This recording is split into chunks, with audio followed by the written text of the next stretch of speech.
सुताम्रपर्णी जलराशियोगे निबध्य सेतुं विशिखैरसंख्यैः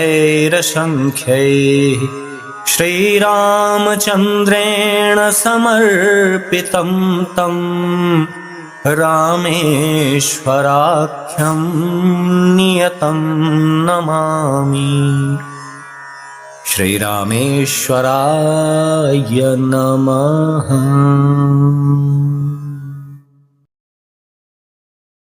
લાખો ભક્તોની આસ્થાનું કેન્દ્ર એવા સુપ્રસિદ્ધ માવલી માતા મંદિર જામનપાડા ખાતે ચાલી રહેલી વિશ્વવિખ્યાત કથાકાર પૂજ્ય પ્રફુલ્લભાઈ શુક્લની 888મી મહાનવરાત્રિ અનુષ્ઠાન અંતર્ગત રામકથામાં આજે ભગવાન રામેશ્વર પૂજન અર્ચનાનો ઉત્સવ ધામધૂમથી ઉજવાયો હતો। આ પૂર્વે ઉપસ્થિત શ્રોતાજનો દ્વારા પોથી તેમજ વ્યાસ પૂજન કરવામાં આવ્યું હતું। કથાના આચાર્ય શ્રી ગુણવંતભાઈ વિપ્ર અને હાર્દિક વિપ્ર દ્વારા 8મા દિવસનો નવચંડયજ્ઞ સંપન્ન થયો હતો। કથાકાર પૂજ્ય શ્રી પ્રફુલ્લભાઈ શુક્લે વ્યાસપીઠ પરથી કહ્યું હતું કે માની કૃપા વરસે તો જીવનમાં સત્કર્મ થાય છે। શરણાગતિનો ભાવ ગિરજા સ્તુતિમાં સમાયેલો છે। સંસારમાં બધા જ અપરાધોને ક્ષમા છે, પણ સંત અપરાધને ક્યાંય ક્ષમા નથી। ભરતજી એ રામાયણના સંત છે। 888મી કથા એ મારા જીવનની યાદગાર કથા બની છે। સંયોગ સુખદ હોય તો વિયોગ દુઃખદ બને છે। જગતમાંના ઝેર પીવે એ શિવ, જ્યારે જગતમાં ઝેર ફેલાવે એ જીવ। ક્ષણમાં રીઝે તે શિવ અને ક્ષણમાં નારાજ થઈ જાય તે જીવ છે।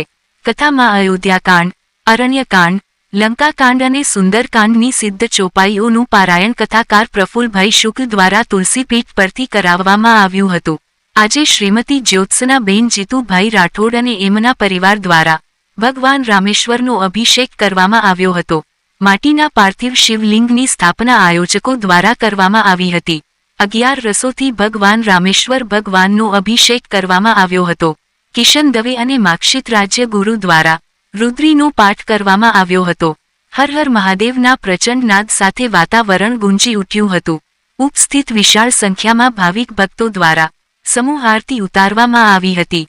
કથાના આમંત્રણને માન આપીને પધારેલા શ્રી બાલુભાઈ મહારાજ, હંસાબેન મહેશભાઈ દેસાઈ, મહારાજ શ્રી પ્રતીકભાઈ જોશી, નિતેશભાઈ સોનગરા, ચેતનભાઈ મિસ્ત્રી, અખંડેશ્વર યુવક મંડળ, બંધાડ ફળિયા આચવણી અને મહેમાનોનું સરપંચ શ્રીમતી કોકિલાબેન કરસનભાઈ પટેલ, જગુભાઈ ગાવિત, માં ઘોડેશ્વરી સખી મંડળની બહેનો અને અશ્વિનભાઈ પટેલ દ્વારા સ્વાગત કરવામાં આવ્યું હતું। ગંધર્વ વૃંદ દ્વારા કીર્તન કરાવવામાં આવ્યું હતું।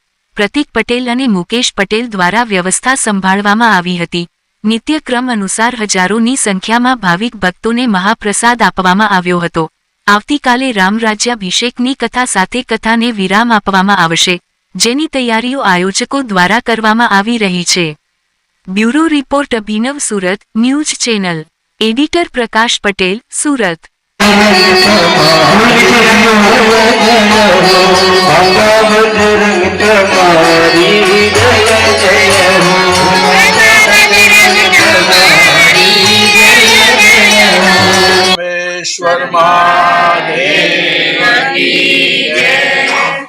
માવલી માતાના ધામમાં ચાલી રહેલી રામકથામાં આજે રામેશ્વર પૂજાનો ઉત્સવ ખૂબ ધામધૂમથી ઉજવાઈ રહ્યો છે। અમારા આચાર્ય ગુણવંતભાઈ વિપ્ર દ્વારા અહીંયા રામેશ્વર ભગવાનના પાર્થિવ શિવલિંગની સ્થાપના કરવામાં આવી છે। જગતના ઝેર પીવે તે શિવ અને જગતમાં ઝેર ફેલાવે તે જીવ। ક્ષણમાં રીઝી જાય તે શિવ અને એક જ ક્ષણમાં નારાજ થઈ જાય તે જીવ। જીવ અને શિવની વચ્ચે આટલો ફર્ક છે। પણ જામનપાડાની અંદર માવલી માતાના ધામમાં ચાલી રહેલી આ રામકથાએ એવો રંગ જમાયો છે। જામનપાડા જ નહીં પણ આજુબાજુના વિસ્તારમાંથી લોકોના ટોળે ટોળા રામકથામાં ઉમટી રહ્યા છે। આજે રામેશ્વર પૂજાનો ઉત્સવ છે, કાલે રામકથાને વિરામ છે અને આ રામકથાની અંદર સહભાગી થનારા સૌના ઉપર માવલીમાં કૃપા કરે, રામેશ્વર ભગવાન સૌનું કલ્યાણ કરે એવી એના ચરણોમાં પ્રાર્થના છે। બોલો રામેશ્વર ઘોડેશ્વરી માવલી જય સિયારામ જય સિયારામ.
સપ્તશૃંગી માત કી જય, કૃષ્ણ અંબાઉનાય માત કી જય, કંસારી માત કી જય.